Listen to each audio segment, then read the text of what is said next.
Good evening, ladies and gentlemen, and welcome back to Monday night. It gets no better than this, my friends. I'm telling you. That is JT the Redneck. I got Sully the Geek right behind me here, dragging him along because for some reason he hasn't been real excited about doing these kind of shows lately. But that's all right. Bullshit. Do me a favor, grab your favorite thing to drink or your favorite adult beverage, something to munch on. Sit back in that beanbag chair and enjoy the ride because trust me, with Sully, it's never smooth. Sully, it's all yours. Oh, I thank you, sir. Remember how I said before the show that my stream deck was not connected and things weren't working? Yeah. No intro, nothing. Oh, wow. So I'm like, you've got to be kidding me. So now I got to restart that whole thing. So yay.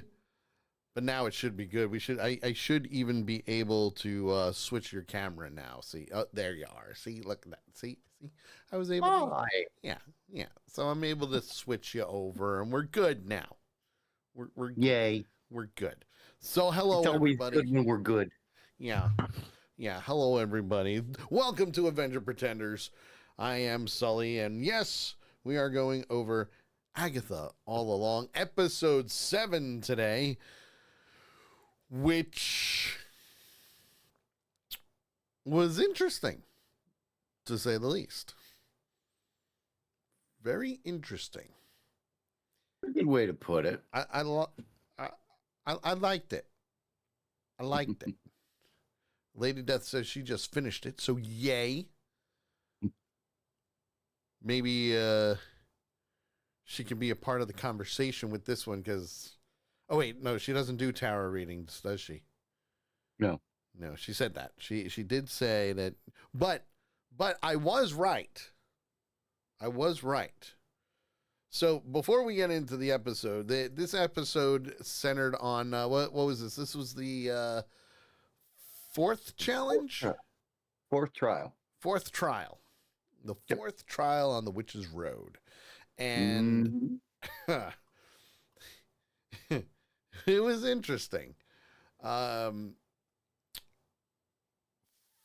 First and foremost, the trial had to do with Lily. Lilia. Lily. Yeah, but they call her Lily. They do call her Lily. Yeah, it's true. They've called her Lily before. With that being said... I was right. Again. Why was I right, JT? Come on. Tell me why I was right again. I don't know. Why were you right? Because they didn't die.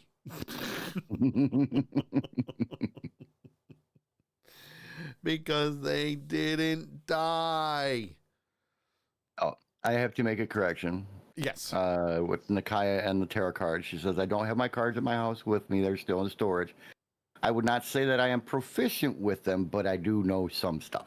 Okay. But remember what I said last episode? Last week, I said that I know nothing of tarot readings. Nothing. Right. But the one thing that I do know is that each card has a separate meaning depending on the way it is picked and presented. And placed. How it's placed. And placed. Yes. How and where. And I love that they went through how Tara is done. And how... And we'll get into this, trust me. But basically the presentation of the cards, where they're positioned, how they're positioned, which one is first, so on and so forth. So I like that they explained it, because for me, and the honest truth, again, I know nothing of tarot reading, it actually helped me understand it better. Right. For something that I'm working on. which I've already written some stuff of Tara, and I actually had somebody who knows how to do it help me with what I was presenting, especially when it came to my story. So right. And Nikai also says that there's also different layouts for the different types of readings. Yes. That they do. I think the type of reading they do, I think, will depend on what kind of question Yes. the reader or readee has. Yes. Or the what was it? The there's a specific word for it. I can't think of what it was. For the person that's the reading is being done for. Oh, Quisitant or like that? Was it the subject? No. Is that what I thought they mentioned something along those lines of it being subjective. But what I thought was really cool was we were getting more of a conversation before the challenge started of Agatha and Billy, and they're continuing down the road, and how, hey, you know, it was a great idea, you know, we basically where we left off. Querent. Which one? The querent. Querent. Okay. The person that the reading is being done for is called the querent. Which is kind of like a client. Yes. But it's querent. Right? Yes. Now, as they're going down the road, they come across a castle. And they both kind of went, I don't want to go there. And he was like, that's different. That's new. This is new, and I don't want to go there. It was a creepy ass, you have to admit, it was a creepy ass looking castle. Right? It was like, it was something out of Frankenstein. At least to me, it felt like it was something out of Frankenstein. But I like the twist that they threw in there where when they finally arrived at the castle and they didn't want to go in and they were at the next trial, that Agatha was the Wicked Witch of the West. Sorry, very appropriate. No, the East. The Wicked Witch of the East, right? Or was she the one that was crushed by the house? Wicked Witch of the West. East was the sister that got killed in Wizard of Oz.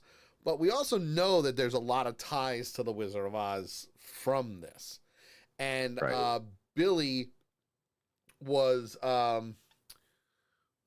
Maleficent from Disney. Right. So I Boy, thought did he love that look. Well, I mean, he liked it. He was like, damn. It works. It works. If you've got the line was, well, if you've got the cheekbones. Yeah, right. I mean, you know, just look at it. JT does not have the cheekbones. I could never pull it off. But the fact that they were paying homage to these characters was amazing to begin with. And when they're in this castle, now mind you, this episode was 35 minutes long. It was not a slow moving episode at all. A lot of shit went on in this episode. That is for sure. And I will say this, Dennis, also known as Western Echo, messaged me over the weekend. Was it over? Actually, I think it was before we watched it, because I watched it Wednesday or Thursday, depending on time. He watched it, and he goes, he agreed with JT from last episode. Obviously, I didn't agree with anybody on the last episode, because from a comic standpoint, yes, awesome.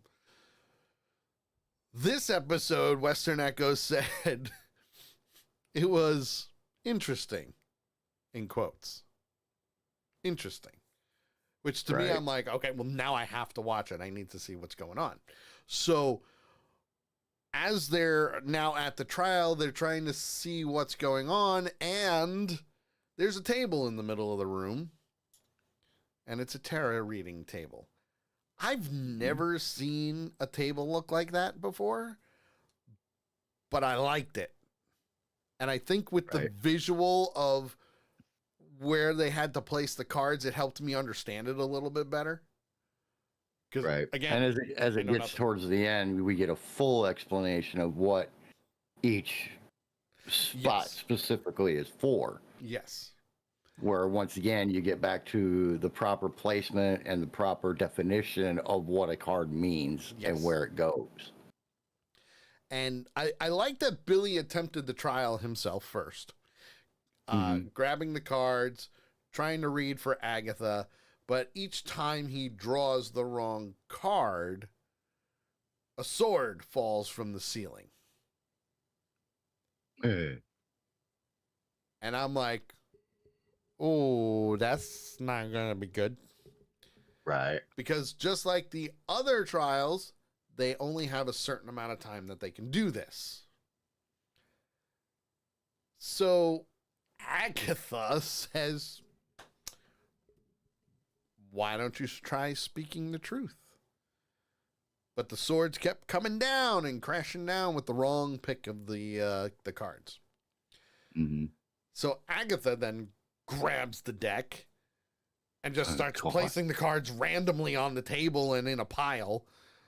Funk, funk, funk, funk. Which then, as all the swords are coming down and they're all freaking out because they're like, "Oh, you're gonna kill me, bitch." Now the ceiling starts moving down too. Right. Well, and one of the sword, the one just before, I think it's the one just before the ceiling started to come down. If Billy hadn't been looking up, yeah, he wouldn't have been alive. He would have been skewered because it went right through the middle of his seat. Yeah. So came back up. He's like, "Oh shit!" The first thing I said as I was watching this, because Agatha mentions, hey, we can just keep getting it wrong and they'll all fall and we'll be fine. And the ceiling starts moving down. I'm like, you had to say it. You had to say it. Here it comes. Yep. Good luck.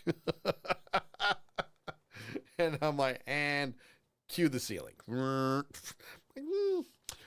going to end up as shish kebabs anyway, because I guarantee you what would happen is the ceiling would continue to come down and they would try and maneuver around the sword so they weren't going to get killed or pierced or stabbed or anything like that. And then the ceiling would just crush everything. So you were going to die no matter what. The cool thing was on the side of this table, I've been trying to look up what it said on the side of the table. Yep. Because like you say, everything is there for a reason. Yes. So there was a reason for this saying that was on the side of this table. And the saying, it read, "Your path winds out of time." Yes. And that was the cool thing, because when Billy initially picked up the deck of tarot cards, they flashed to a sand clock. Yes. That flipped over and the sands of time started running. Well, the other thing is, did you notice on the top of the table? So on the top of the table where the cards were being placed, right along the outside ring, you had runes all along that outside ring. And then there was an inner ring that had all the phases of the moon too, which, if you guys remember, has been a big thing with every single trial that we've seen so far. It's the little things. It's the little things that you got to notice. Okay? Right. Well, as that's happening, we see Lilia and Jen navigating a dirt tunnel. Again, I was right. They weren't dead. Right. The only difference is Agatha pulled herself up out of that sludge. Lilia and Jen fell down. Right. And off the road. So now they're under the road. But they're still traveling the road. Yep.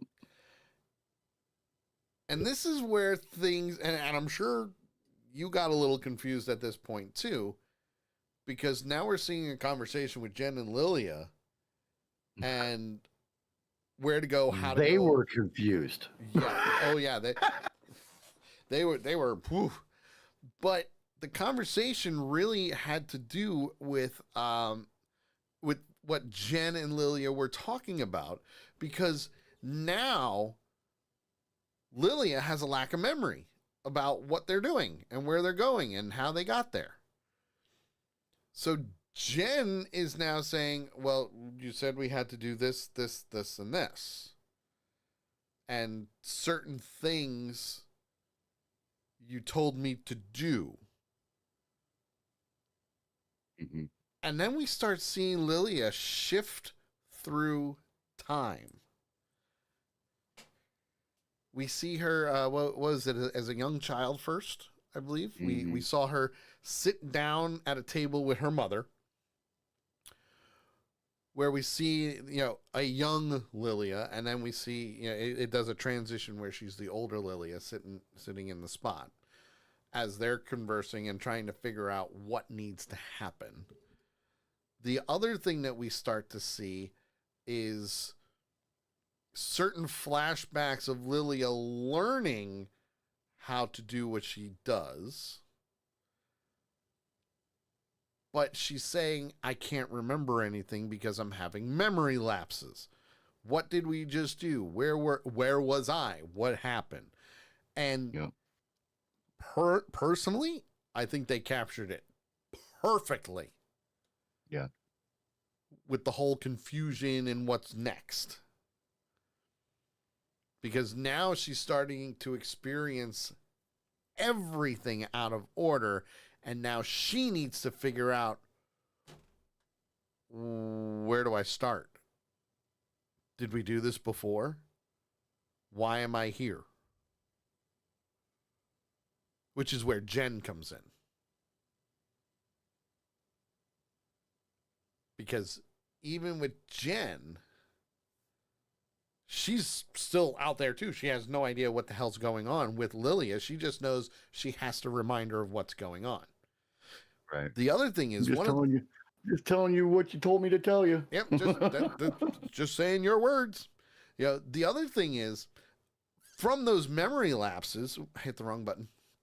From the memory lapses, it's mentioned that Lilia lost her first coven to the scarlet fever. That was an interesting conversation. And it's Right. neat who she's having this conversation with. Her dead mother. Her dead mother. Mm-hmm.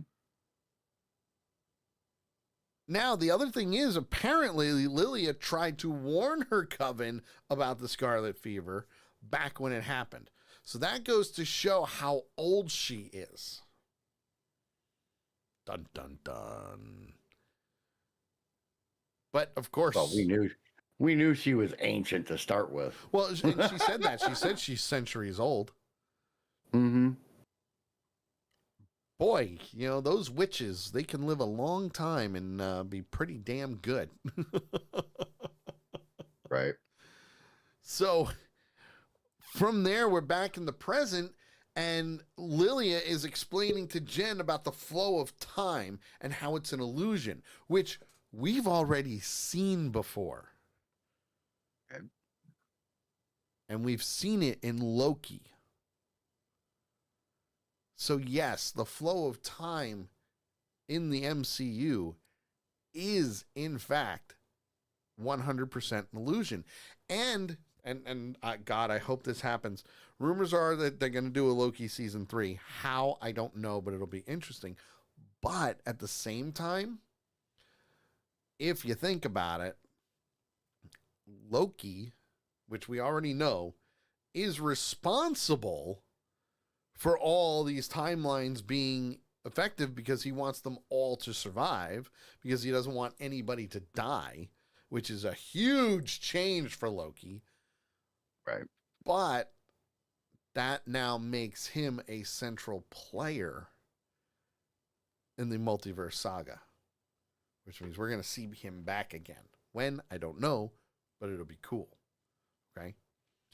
So now, while she's saying that time is an illusion, she now says, I'm experiencing things out of sequence. I need you to help. Jen is like, okay, but this is getting worse now. It's getting worse. And Lilia goes, yeah.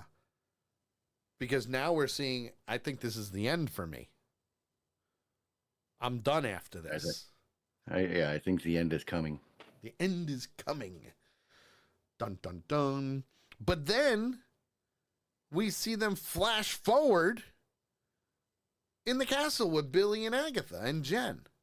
Only this time Lilia is dressed as Glinda and Jen is the evil queen from Snow White.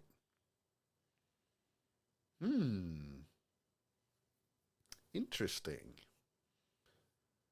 Very interesting indeed that they chose those characters to represent.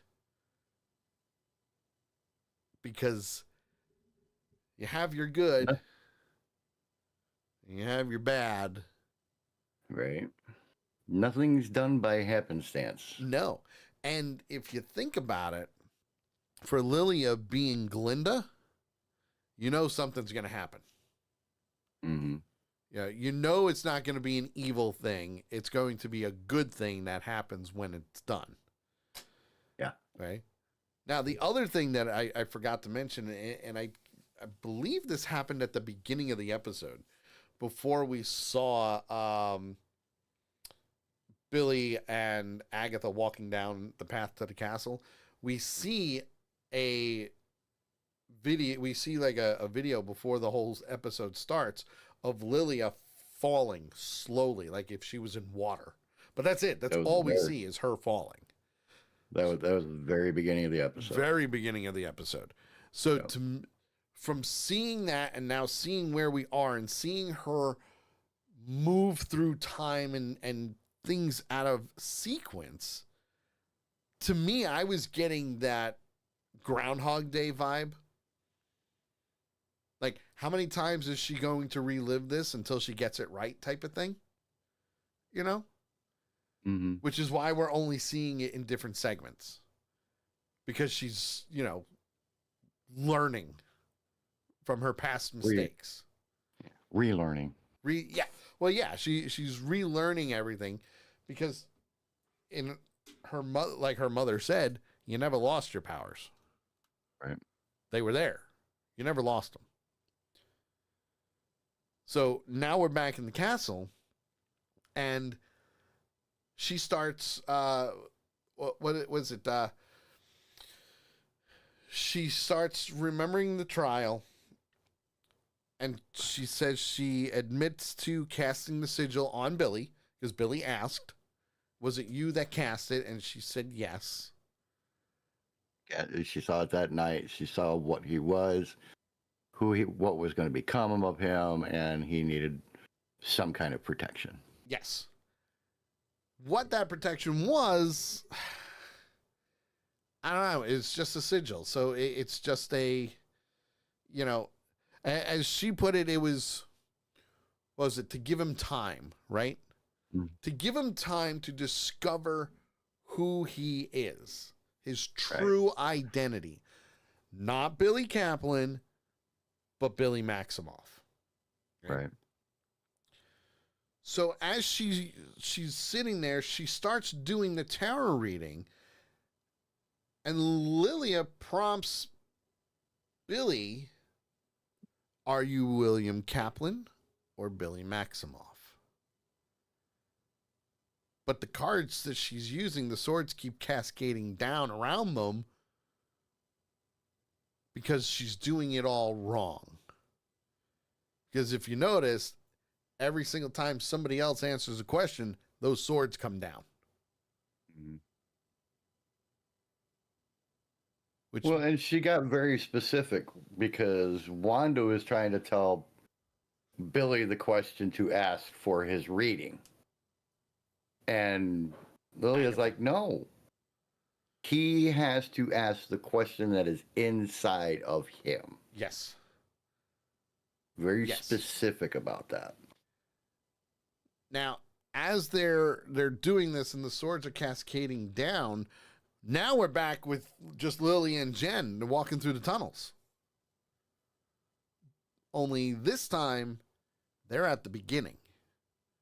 Right after they fell through all the mud and came in. It looked like a subway, if you think about it. It looked like a subway station. Well, it was like when they first got down onto the road, you know, it's black walls with, instead of green roots. Yeah. In this iteration, the roots are golden color, you know, and it's like they're walking through some kind of a tunnel, like kind of a subway, I guess. Yes. You know, that's winding, and you know, but they end up in this central room. Yeah. I mean, But that's a little further down. I mean, I thought just from the looks of it, when the two of them fell through and they woke up and they came to me, the walls and everything with the tunnel, it looked like it was a subway station, like some type of subway station, or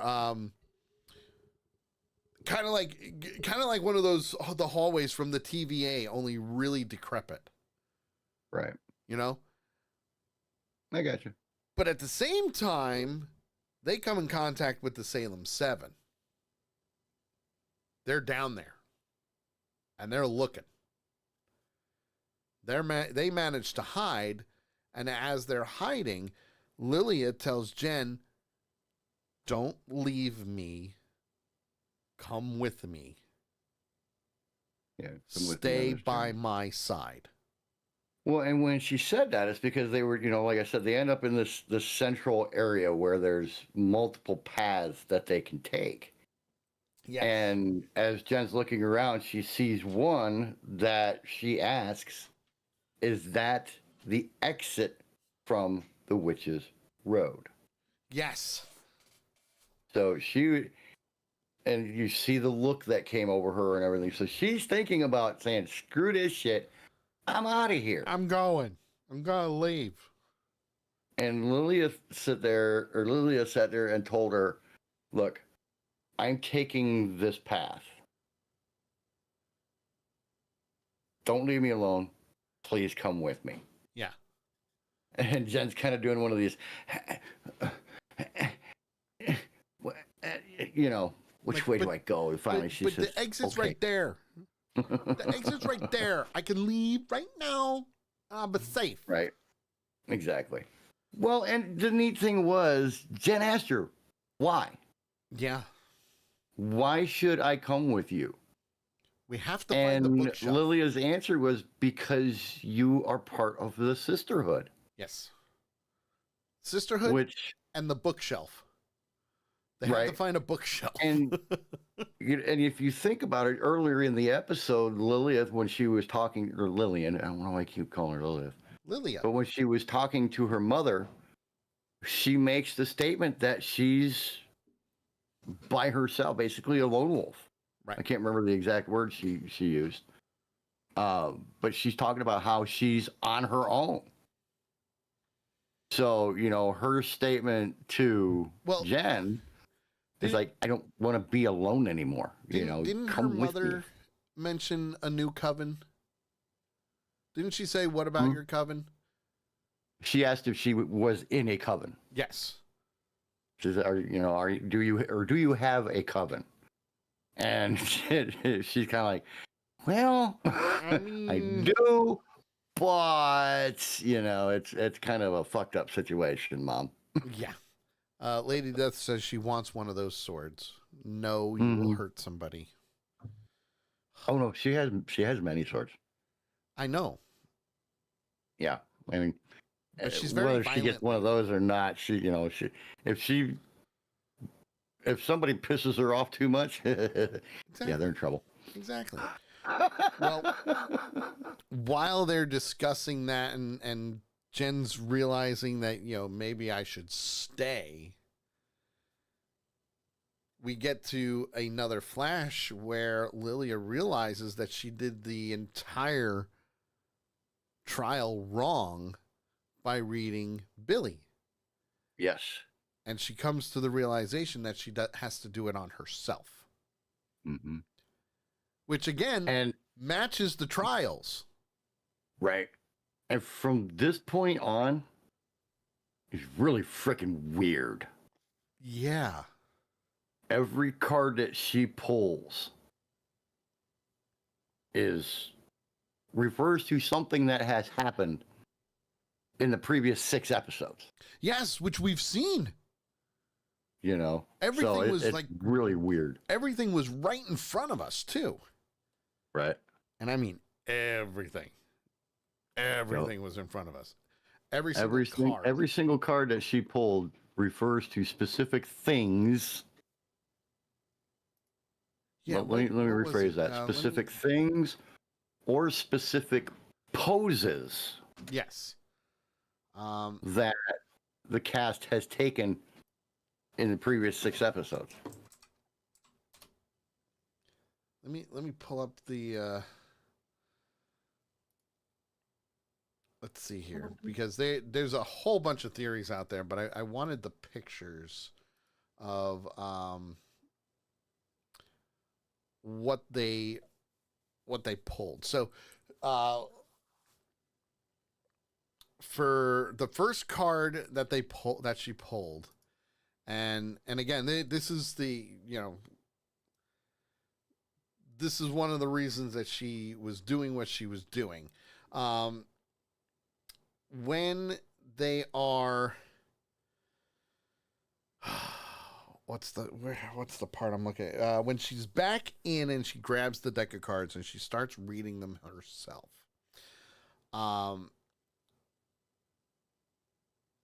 With the Salem 7 that we know are out there, we know they're there.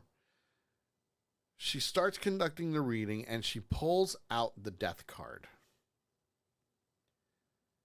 And she reveals that Rio is the personification of death.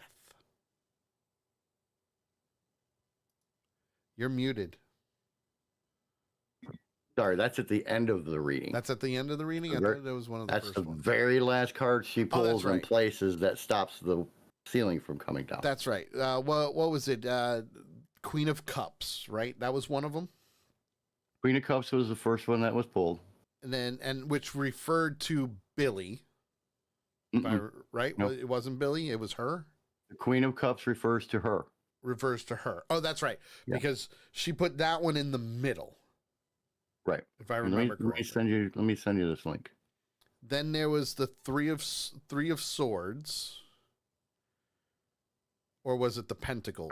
Three of Pentacles. Three of Pentacles was next. Right. Hang on. Here you go. Which the Three of Pentacles, that referenced all of them, didn't it? Collaboration, community, singular voices waiting to harmonize. Right. Which had to do with the coven. Yeah, which is, let's see. Describes the Three of Pentacles as referring to collaboration and community, while it also carries meanings of pooled energy and knowledge, teamwork, and shared goals. Yes. Which is obviously the perfect representation of the entire coven. I just sent you the link of the one that I'm looking at. Yep, I got it. Okay. Then you had the Knight of Wands. Mm-hmm. And this was really cool because this was where we first started seeing the representations from previous episodes. Yes. And with that had to deal with Alice being the witch, fire of witch right. Witch of fire. Yeah, witch of fire. Sure. We'll just say fire. But it also means that she fought bravely. She's the first one to get up and do whatever she needed to do. The Knight of Wands refers to courage, energy, heroism, rebelliousness, and a hot temper. Clearly, because, she was... Alice was a perfect fit for that card. Then we have the High Priestess, which referred to Jennifer. Mm-hmm. And basically, it was, what was it? Immense spiritual power, if I remember correctly. Immense spiritual power, unable or unwilling to use it. Yes. And the cool thing was the scene that it flashed back to. Because if I remember right, this scene was the first house. And there was a painting on the wall, and she was standing in front of it with her hand like this. Yep. And if you look at the card and you look at the picture of her, it's exactly the same. Yeah, the scenery behind her head is exactly the same. Yep. I mean, the way they drew these. Oh, yeah. Well, matching points. I mean, the good thing is they were able to do that. Right. Because, obviously. Yeah, I mean. TV, but. Yeah, realizing it was set up that way, it was written that way in the storyline and everything, but seeing it in real time. Yes. And seeing exactly what they're talking about when she's laying these cards out, or who they're talking about, in some cases, is really, really cool. Yeah. It definitely pulls all of this together. Which brings us to the next one, which is about Agatha. Mm-hmm. Three of Swords. Yeah. Heartbreak, sorrow, and grief. Which, if you think about it, she got a lot of issues. Yeah. First, she got the loss of her son because she gave up her son for the Darkhold. The shit that went down with Rio. So you got your heartbreak, your sorrow, and now she's at that point of, well, I just lost my powers. I need to get them back, because what does a grieving person do? Try to do whatever it needs to get rid of that grief. Right.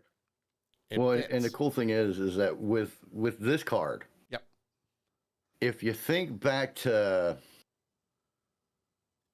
I want to say either 3 or 4, when Billy was hurt. Yes. And was dying, and Jen healed him. Yep. You flash back to that scene, and if you remember when Agatha's sitting behind Billy's head, and she's got his head in her hands. Yeah. Right behind her is 3 branches or roots of a tree. Yep. Coming down in the exact shape of the 3 swords on the 3 of Swords card. Yep. I didn't catch that before. I don't think anybody did. Well, it's not something that we would be thinking about. No. So, and that's what really is really cool about this. Even for me, who looks for those small, tiny things, because again, I know nothing of tarot cards, nothing. Right. I feel like I learned a little bit just from this, like at least understanding it. Right. Episode 4. It was episode 4 that he was burned in. So, and it's neat what it says here. It says the 3 of Swords is one of the most emotional and heartbreaking tarot cards, referencing immense trauma, which, I mean, Agatha has definitely been through, and sadness. So, I mean, these cards are perfect fits for the individuals that they're defining. Yes. And then we have Billy. Billy is represented by the Tower reversed card. Now, the Tower card means disaster, destruction, sudden upheaval, but since it's reversed, it means miraculous transformation, which we've already seen that, because as Billy Kaplan was dying, Billy Maximoff went into his body. Right. And so here's the cool thing about this. Yep.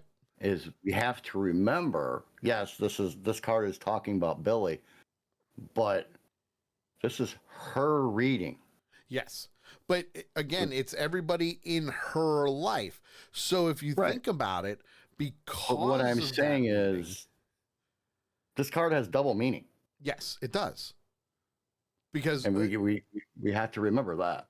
Because it flat out says that the Tower reversed, well, the Tower means disaster, destruction, and sudden upheaval, but because it's reversed, it's the opposite. It means miraculous transformation. So you have everything that has happened up to date so far in these tarot the cards. picture of the card actually, I don't want to say, I can't say it because if I do, I'll put it away. Because we're getting there. We're getting there. That's why I stopped myself. So, now, this last card is interesting as hell. Oh yeah, big time. Big time. But again, you're not going to catch it until it happens. Because we've been noticing everything has happened so far. It's linked, and like I said, everything's connected. MCU, everything is connected. Which brings us to the last one, which is death. And there's only one person that hasn't been referenced so far. And if I remember correctly, the spot that this goes is called What's Missing. Yep. Or The Missing. The Missing. Because each one of these cards, the place that it's placed has a name. Yes. So, so that was really cool. Now, here's the other thing that's cool. We never knew who Rio really was. We had our theories. Death was being one wondering. We've been wondering where's Rio for the last 2 episodes. Right. But here now, again, comic book wise, this fan theory of Rio being Lady Death opens up a whole new can of worms for the MCU for a few reasons. Number one, it is now confirmed that Audrey Plaza is now Lady Death in the MCU. Lady Death plays a very big role in the Marvel Comics. And when we say Lady Death, we're not talking about Nakia. Nope, not Nakia. But when it comes down to it, Lady Death is the reason that Thanos originally went for the Infinity Stones in the comics. Because he loves Lady Death. He wanted to prove to her that he could do what he needed to do and become the most all-powerful so he could be with her. Now, with that being said, Lady Death doesn't like Thanos in that way and has a thing for Deadpool. Deadpool has a thing for Lady Death. Therefore, shit's gonna hit the fan. When, I don't know, but it'd be really cool once they do. Okay? Right. Well, and the cool thing about this is we still don't know where Rio is. Right. We don't. But when the card is revealed and she placed it, she sees a vision. Yes. Of herself meeting Rio, aka Lady Death in this case. Yes. On the Witch's Road. Yes. But and there's double. I'm pretty confident in saying this. Almost every tarot card has a double meaning to it. It has the main meaning, but it can also mean something else. Right. The Death card, and a lot of times when you hear it, it is mainly referred to as meanings of transformation or change or transitions and letting go of things. Correct. Which is definitely a perfect description of Lilia in this episode. Yeah, and all her flashbacks. Yep. And that was the thing she was talking to Jen about, was she doesn't understand why these jumps in time are happening. Right, because she couldn't put it all together because she was doing things wrong. So she was really going back in time to help her understand what she needed to do. Now, with that being said, after she put the Death card down, she did let the entire coven know that Rio is Lady Death. I think the words were the original Green Witch. Green Witch. Lady Death. Very interesting statement there. Yep. Now, clearly, like JT said, that card is self-explanatory and it has other meanings to it. Mm-hmm. Okay? Lilia knows that. And Lilia, as the door opens for them to escape the trial because they managed to do it on time, we now see the Salem 7. Well, they hear them. Well, not only do they hear them, but we start seeing the animals coming in. But you're jumping a section there. Because they hear the Salem 7 coming. Yes. And they, Lilia's like, hey, we got to get out of here, And I can't remember what the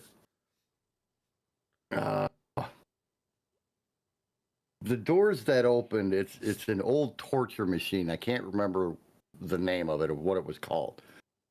But she's guiding everybody through, and as each person comes to the doors, she tells them something.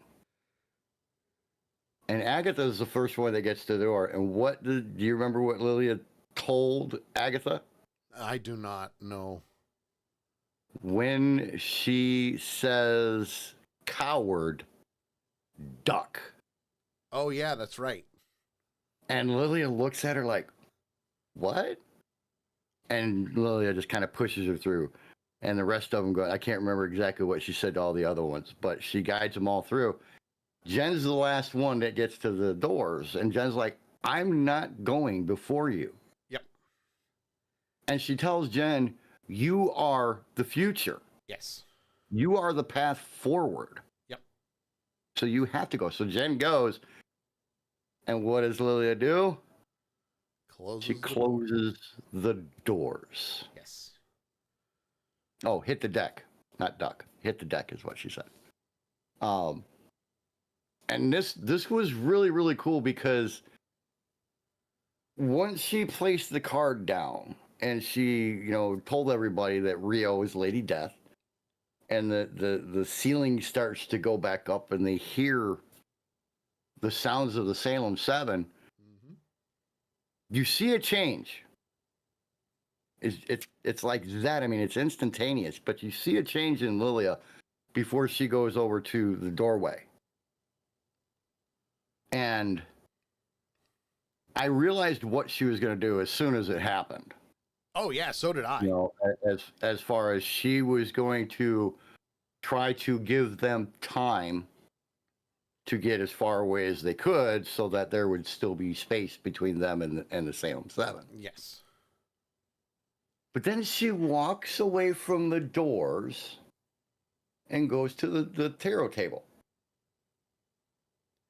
And then, the animals start coming in, and then they all transform. And then the 7th one comes up right in front of her. And she's saying, I wish I could remember the exact wording of what she says.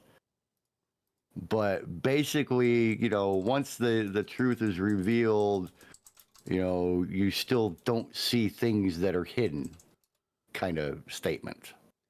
And I think I found it. What she said? Yes. Hang on. Okay. I What have does the it say? audio. You may not know this about the road, but when you successfully complete a trial, like I just did, And they're all coming in. it's not a good idea to overstay your welcome. Usually, That's it. something To overstay your welcome. Yep. But I love And what then she continues with. Yeah, it's so cool what she does. Because we don't see her do this, but she puts one hand under the tarot table. Yeah. And remember the tower. Yep. Which Tower upside down is a good thing. Mm-hmm. The tower right side up is not. terrible happens. Disaster. Destruction. Sudden upheaval. Flip, and she flips that tarot card. Like the Tower of Right.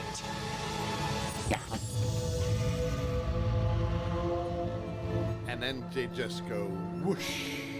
This was one of the most awesome scenes that they have had Oh, it really through was. this entire show. It Because really was. the room just flips upside down. She's holding onto the table with one hand.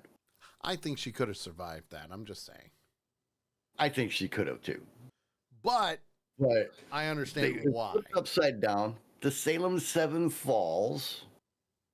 And they're impaled. They literally show them landing on the sword. Yeah. I think they show at least 3 of them. Dum, dum, dum. No, they all landed on swords. Well, yeah, they all did, but I think they actually showed, you actually saw like 3 of them. And because see, here's where I'm with you that she could have survived, because after they hit the swords, they're dead. They're gone for. Yeah.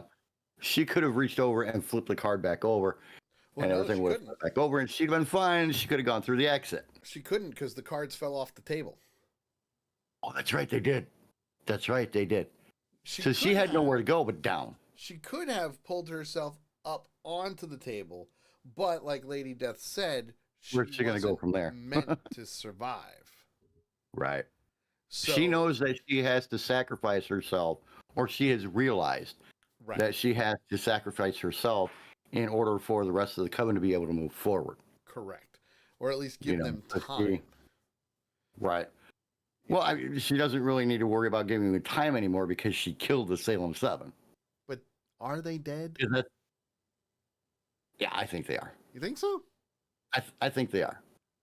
I really do. I don't think they're dead. I think they're dead.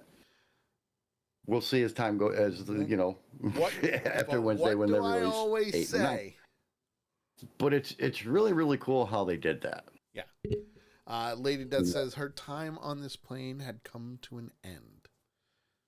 Well, and that's the cool thing, because that's how they ended the episode. No. Well, yes, but no. They showed her as her younger self being reunited with her mother. The time on this plane Yes. Is done. was done. She's back to the other plane now as a young, happy child Yep. who sits down in front of her mother to start her lessons. Yes. Which, if you think about it, is Is a a happy time different for her. path on the multiverse. Yeah. And it's a happy time for her. Yes, absolutely. Because she did ask her mom when she first started seeing her mom and talking to her mom. She asked her, "When does my time come?" And her mom just looked at her. She had no answer for her, Yeah. and because the thing that, because the lesson that she was doing was her first lesson was reading tea leaves. Yeah. And she says, "I've never been good at this." And her mom's like, "That's just you ignoring the truth." Yeah. And she's like, "Well, what did you expect me to do after I saw the Coven's death? Mm-hmm. I told you about the Coven's death, and we still weren't able to do anything about it." And her mom goes, "Death comes for everyone. Right. Death comes for, and it was just really, really cool the way that I would say the last 10 minutes of this episode was Oh, yeah. amazing. Oh, fantastic. It was once they stopped doing all the freaking jumping around. I don't mind jumping, but there was a whole lot of jump. I mean, you That thought was we was in a jumbled. room full of kangaroos. Yeah. It was jumbled for sure. And the interesting thing is, like I said, I was getting that Groundhog Day vibe, Mm-hmm. like she had already done this and now she's moving back and forth trying to figure out what she did wrong, but she can't control how she's going in succession, which is why she's going either further back or getting closer, back to the trial, going further back to see what those answers are. And that Right. she had already done it, and they failed every single time.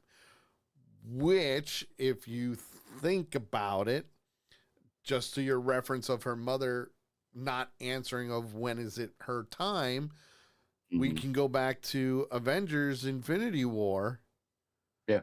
Where Doctor Strange says, not even that, Endgame, where Doctor Strange says, if I tell you what happens, it's not going to happen.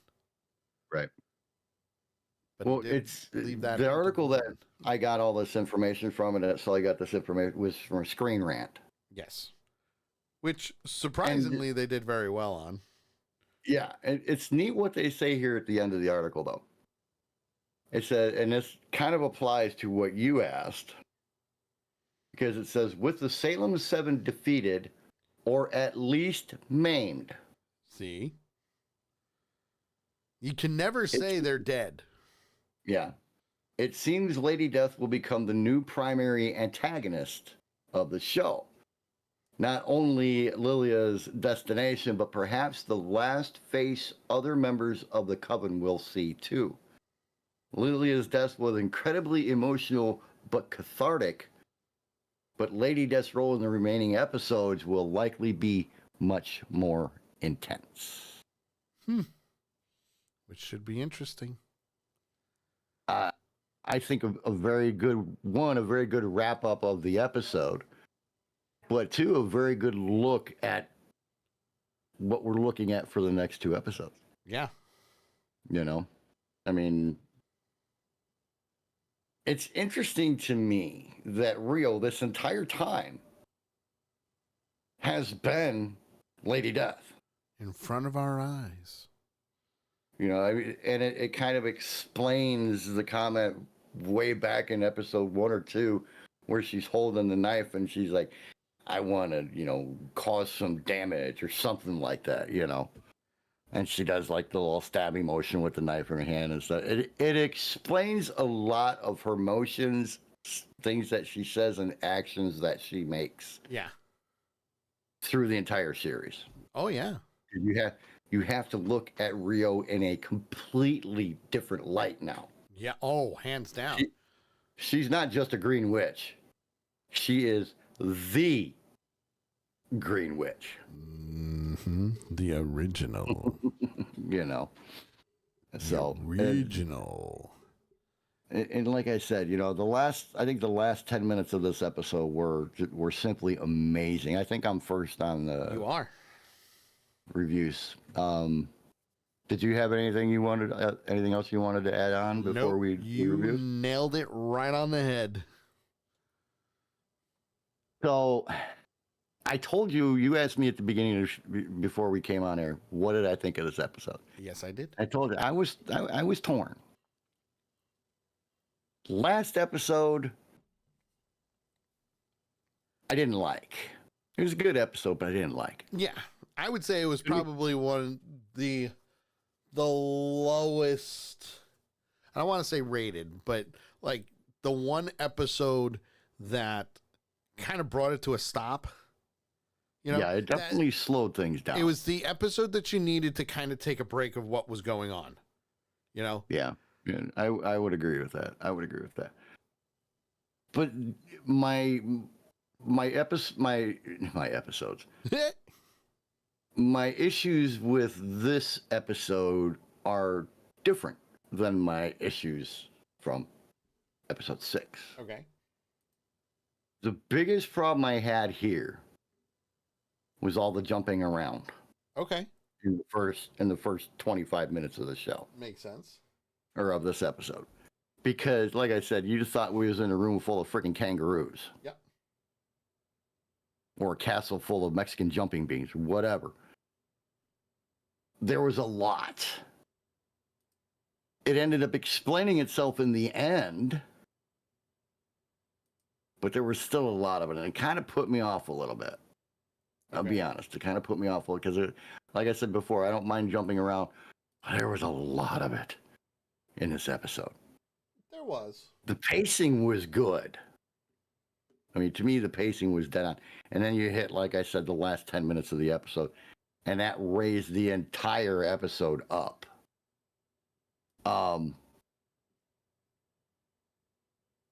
Loved the ending, but hated the ending at the same time. Because to me, Lilia has been one of the coolest characters in this show to this point. Okay. Love that the Salem 7 got decimated. Whether they're dead or not, they got freaking decimated. Because each one of them had to hit at least 3 swords. Yeah, well, that's true. You think about all the swords when they looked up, and all them damn swords that you saw. Fire and all. You know. I'm gonna give this one a 3.5. All right. Not bad. 3.5 witches hats. It was a good episode. I love the ending, but the beginning just had some issues for me. Nakaya says I give it a 3.75, which is hats. It would have been a 4, but all the jumping around drove me nuts.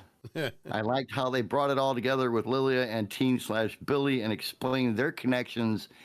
And the Salem 7 are by no means dead. Agreed. They're hurt, but they ain't dead. No way, no how. Maybe they're down to, like, you know, the Salem 4 now.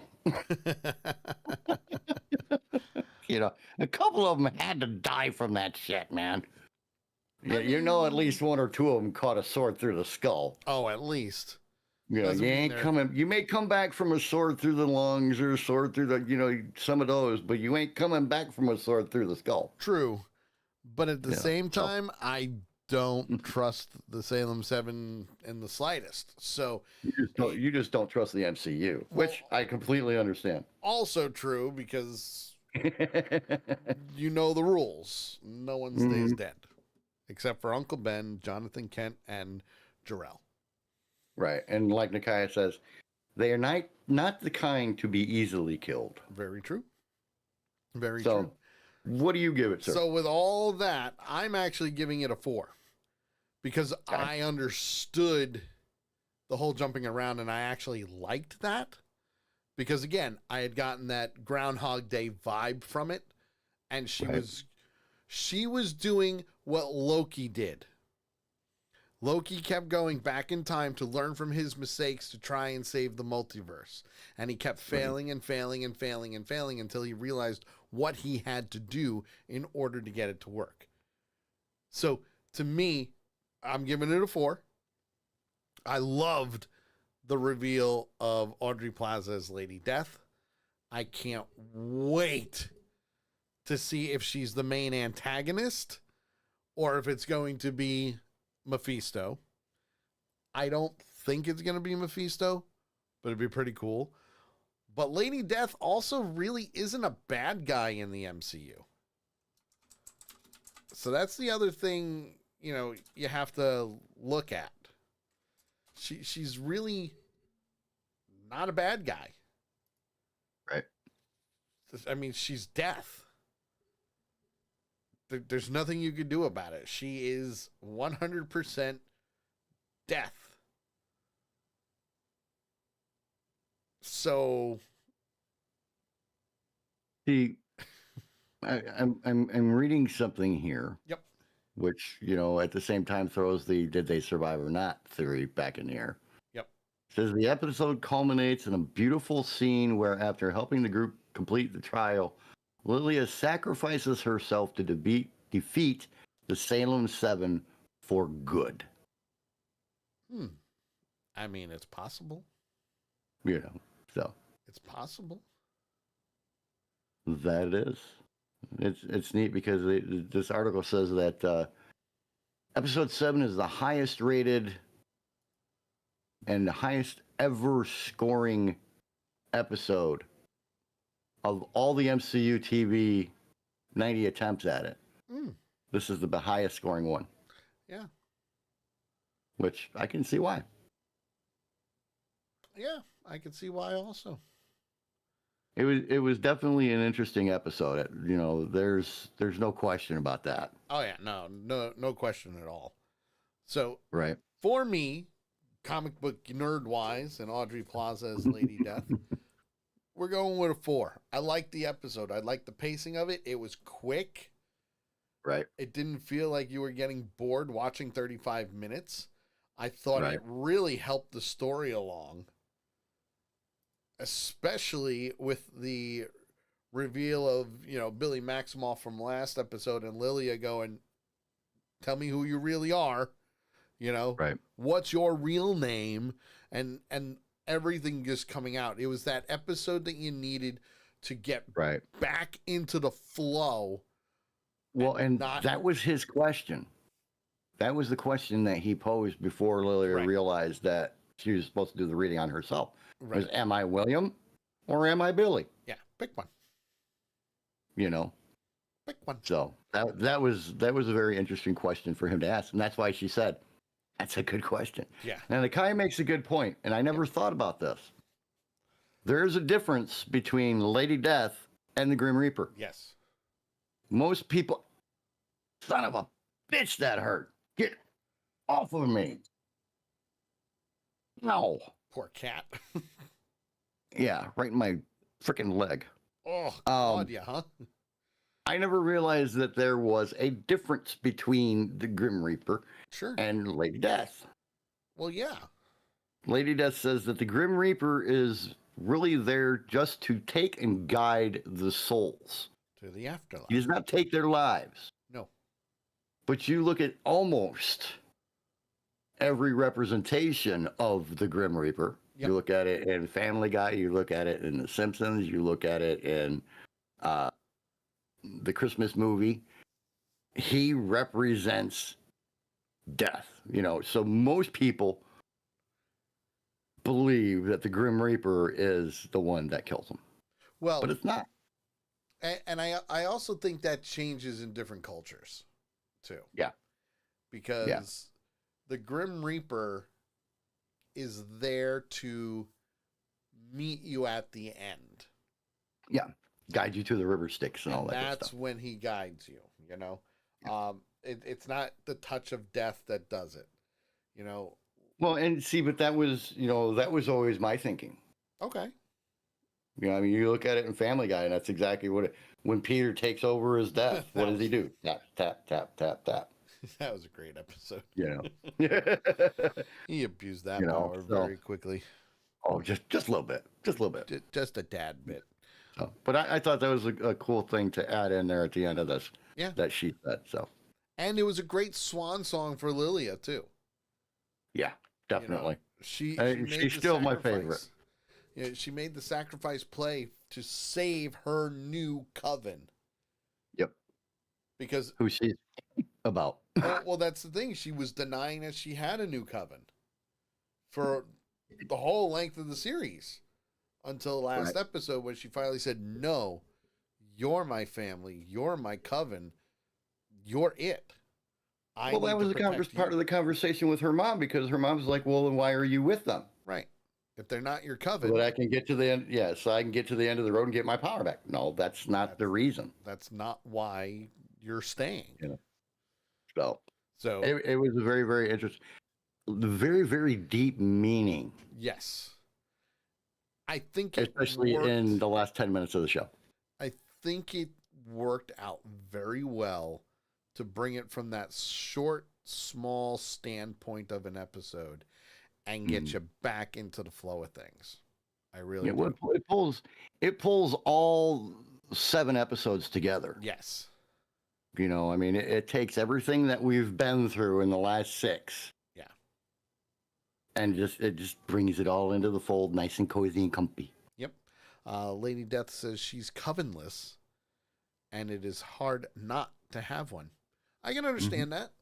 I can understand It's your family. 100%. That's your family. That's like, you play football for 30 freaking years and you retire and you don't have that anymore. Right.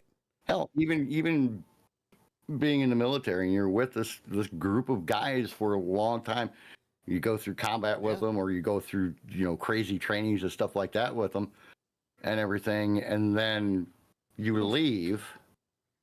And especially if you get out, you're on your own. Yeah. You feel lost. You feel alone. You don't know what to do.